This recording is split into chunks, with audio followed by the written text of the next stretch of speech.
lovies, it's me, El Marie, and welcome to the Discovering Me podcast, where we talk about our self-discovery journeys. Okay, so we always, I had to put this in here because I haven't talked about it for a while. Well, actually, last time I did talk about how we evolve and how we actually continue to learn ourselves, right? Well, let's dig deeper into learning ourselves through transition. So there are transitions in life, there are shifts in life to where as we grow older, as we start navigating through life, we understand that we're going from adolescence to adulthood. We have transitioned from college to out of college, the workforce, or you have transitioned from high school to entrepreneurship, or maybe you transition from being single to being married. Whatever the transition is, we have to discover ourselves in that new title, right? We already know, we already discussed, but if you haven't been here before, you are not your title. You are not what you do, okay? You do what you do because of who you are. You're not who you are because of what you do. Hopefully that makes sense. So we are understanding that every time we get a new title or we drop a title, you're going to have to learn yourself where you are. Maybe you've even traveled to a new destination. Maybe you started living outside of the United States. Maybe you were outside of the United States and came into the United States, or maybe you're living in different cultures that you're used to. Whatever it is, you have to learn yourself in the transition or as you're going through the transition. So let's talk about that. Let's talk about what that looks like for us. So for a lot of people, it's going to look like a lot of different ways. It's not going to look the same. So I can only talk about my journey and the journey that other people have shared with me, okay? So recently, most of you know that I've transitioned from being a caregiver, where I was caring for my mom, to full-time entrepreneurship, right? So when I was part-time entrepreneur, there were things that I didn't know about myself, or that I knew but I didn't work on about myself, like self-discipline, procrastination, not having a good flow, a good workflow. I kind of worked when I had orders. If I didn't have orders, I wasn't working, okay? Understanding or doing something about not being great at being a salesy person. Now, I can tell you about something all day long, but closing that sale has been something that I've had to work on. So, what am I discovering about myself? I'm discovering that I am, or I do procrastination behaviors. I do operate in that sometimes. I understand that when it comes to things of myself, I put in more negative behaviors than what I would if I was doing it for someone else. Because like I said, why did I put so much effort when an order came in? Because it was for someone else. They had paid their money. I want to make sure that they have a good experience at El Marie's Place, Levy's Wear, wherever they're shopping. And so I wanted that to make sure, I wanted to be sure that that experience was great for them. But when it comes to the everyday daily task of running a full-time business by yourself, being a solo entrepreneur, then we understand that there's a lot of things that is in me that I have to dig up and deal with, right? And so I've been doing those things. I've been understanding those things. Now, at the same time, or close to the same time that I became a full-time entrepreneur, I became a wife. And that's a totally different transition. So, honey, let me tell you, I don't look it, but I am 42 years old. I'll be 43 in a couple months. So, I have been single, unmarried for a very long time. And then I've been single for we've been dating for almost 4 we've been together for almost 4 years in November. No, in August. In August it'll be 4 years that me and my husband has been exclusive. And even in those 4 years, there were 8 months that I call our sabbatical. Now, I was on sabbatical, and because of taking care of mom and our relationship being long distance, and all of the things like that, I said, hey, this isn't working for me. He never gave up on me, but I told him this isn't working for me. And so in those 8 months, I was a single woman. So I say all that to say, in my role, in my title as wife, I have to understand that it's not just about me anymore. The decisions that I make is not just about me anymore. The wife that I am, okay, y'all may do something different, but the wife that I pride myself to be is that we have discussions about decisions that are going to be made before they are made. And I like it like that because it keeps peace in my relationship, in my marriage. And so I have to understand that I just can't go out and make decisions. I can't just go out and say, I'm going to do this and I'm going to do that without thinking about how that's going to affect the both of us. And I have been single for a very long time. I have been unmarried for a very long time. So there are certain things, certain habits, certain processes that I go through, that I went through as a single woman, that I now have to shift. I have to kind of change it around just a little bit. Like, for example, let me give you an example. Whenever I'm upset, I don't like to talk to nobody. What am I talking for? Because if I talk, I'm going to say something that I can't take back. Words are very powerful. Words hurt. I don't want to be that person, right? And so I tell my husband, listen, I got to process. And he's one like, babe, what's wrong? What's wrong? What's wrong? I see it on your face. Listen, let me process first, and then we can come and talk about it. So even though he's trying to make sure that he's doing all he's supposed to be doing as a husband and making sure that his wife is okay and happy and good and all the things, there's still the part in me where I can't talk right now, because if I talk, I'm going to hurt your feelings. I'm going to say something that is going to hurt you. I'm going to say, and the something that's going to hurt may be in my delivery. It may not be something that like I'm holding secret, saying that I can't stand my husband. It's nothing like that. I love that man. But the fact of the matter is like some things when I'm frustrated, it may come out a little harsh, and it may not even be his fault. So then I have to process. When I'm processing, I'm like, am I tripping? Or like, did he mean it the way it was said? So then I have to calm down so I can have a legitimate, sound, wise conversation to make sure that my feelings or what I'm feeling at the time is legit to what's actually really happening. And most of the times they're not, right? Most of the time there's some type of misunderstanding.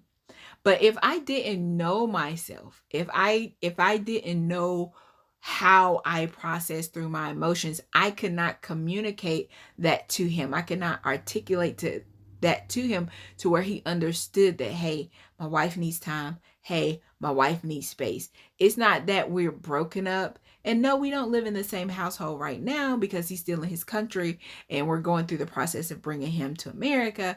But when we did stay together, it wasn't like you got to sleep on the couch, or I'm going to sleep on the couch.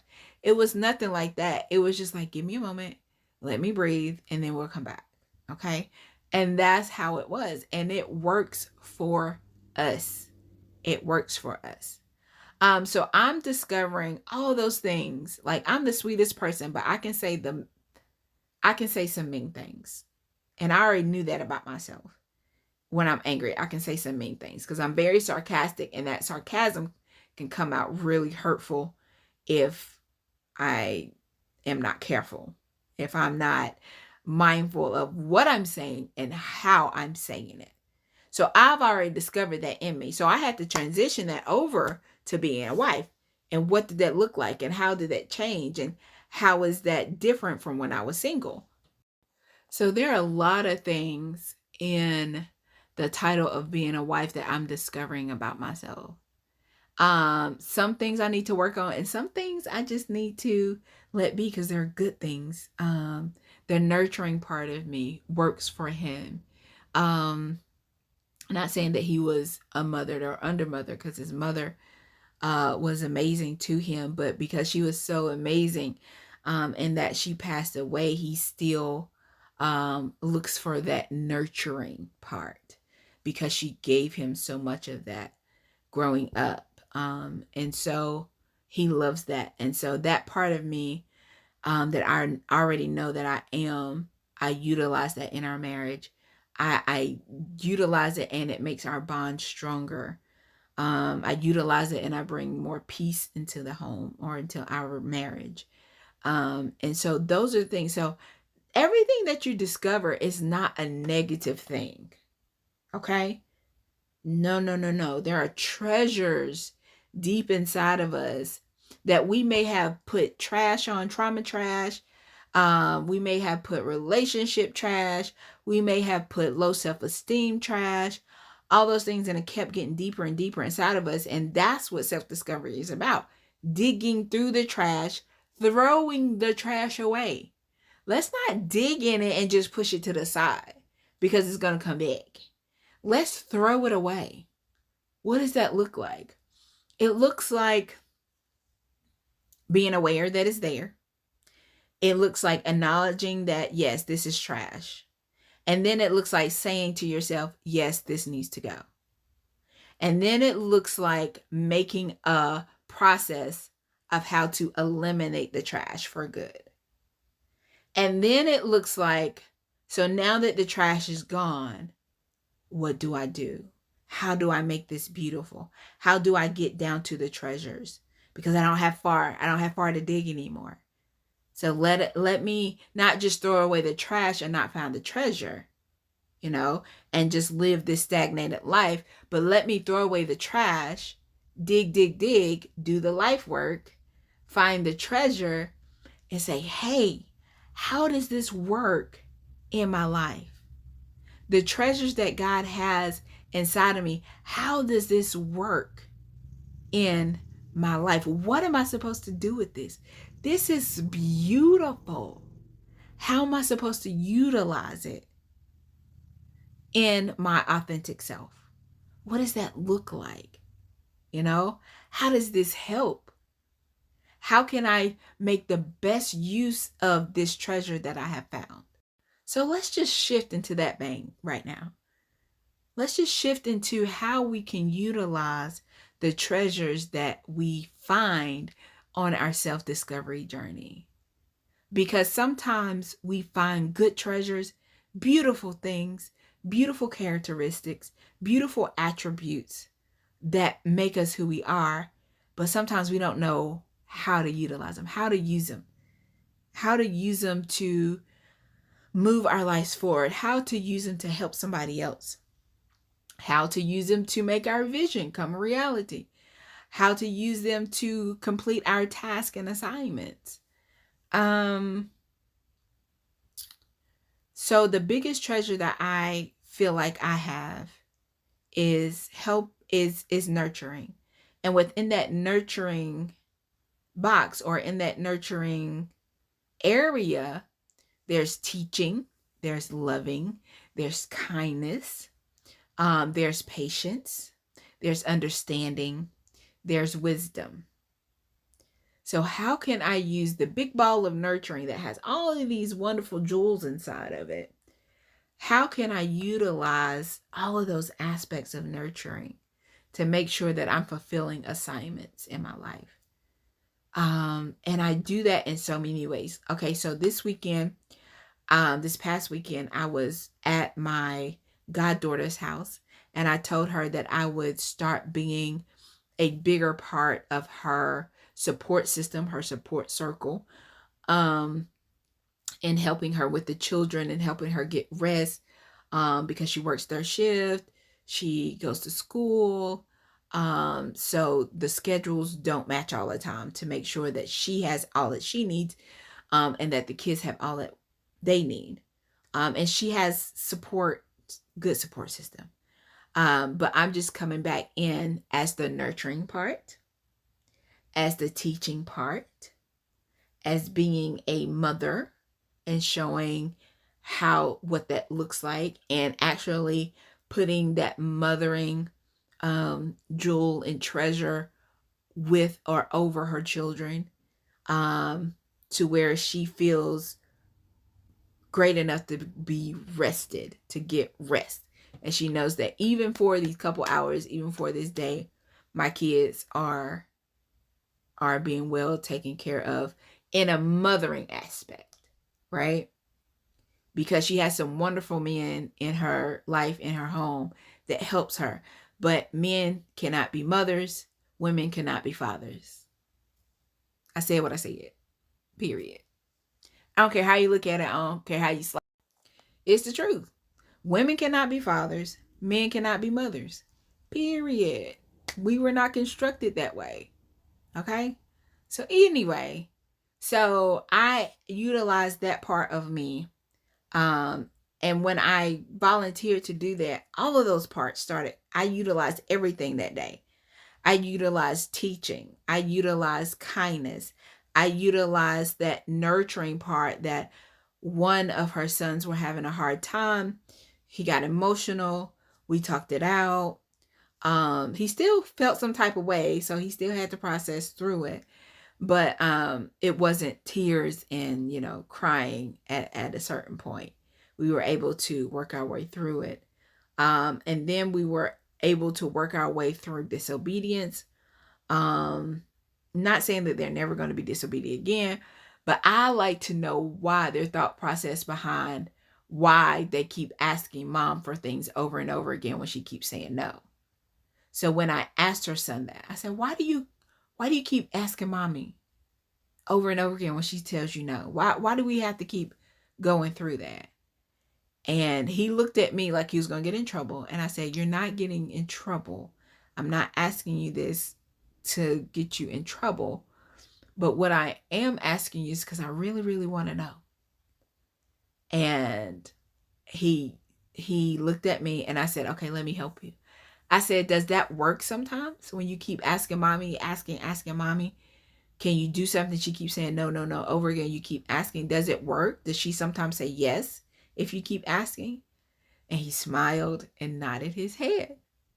So now I'm looking at her like, do you see? This is why your babies don't take no. This is why your babies keep asking you over and over again, because you're not being consistent with your no. Right? So when I go in somewhere, and she's just a small example, and we smiled about it and we just went on. But when I go and I go into places, my treasures are on top now. The ones that I found, I'm always in them. I'm always showcasing them, and not in an arrogant way, but in a helpful way, in a way that says, okay, these are my gifts. Let me give them to you. These are not my gifts to hold on to. These are my gifts to give to others. And this is why your treasures are there. This is why those great characteristics are there. This is why your authentic self is there. Not only to bring you joy, because it will, but it will bring So these treasures are not just for you to have joy, because you will have joy when you live in your authentic self, but these treasures are for you to fulfill the assignments that God has placed in your life to fulfill, so that you can live in your purpose, right? A lot of people are like, I need to find my purpose. Well, when you find it, what you doing with it?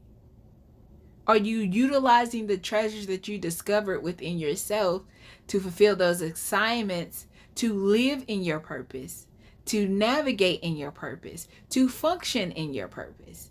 It's not just finding your purpose, Lovey. You got to function in that thing to make it valuable, to make it worthwhile, and so those are the things that I want you to take away from today. I want you to take away that you're still discovering yourself in your transitions. And if you have some transitions that you are struggling with, put them in the comments below, or DM me on Instagram or Facebook, and I'll put those links below as well in the description box. Make sure you subscribe to this. Or if you're okay with being, sharing, go ahead and put them in the comments in this video, right? And we can talk about that. We can navigate through that and give you some practical, because that's what we're about, practicality. We can take all these self-love, self-discovery, we could talk about it all day long, but how am I going to work it? How am I going to work it in this life? And so that's what I want to teach you. So transition, what does that look like? How do you discover yourself in transition? How do you utilize the treasures that you're finding? How do you get rid of the trash that you found? And then how do you work inside of your purpose? That's some good stuff. They could all be individual podcasts on their own.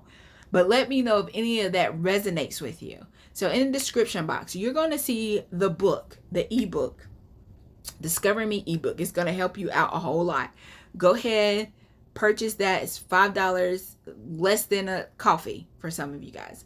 Go ahead and purchase that ebook. It'll enlighten your mind so much, and then we can have discussions about it. Go ahead and follow me on Instagram, Threads, and TikTok, Facebook. All those things will be under there. Whatever floats your boat. Whatever floats your boat. We'll be on that boat with you to help you discover yourself, okay? All right, I love you guys, and I'm so excited about your life, and I will talk to you on the next episode. Until then, toodles.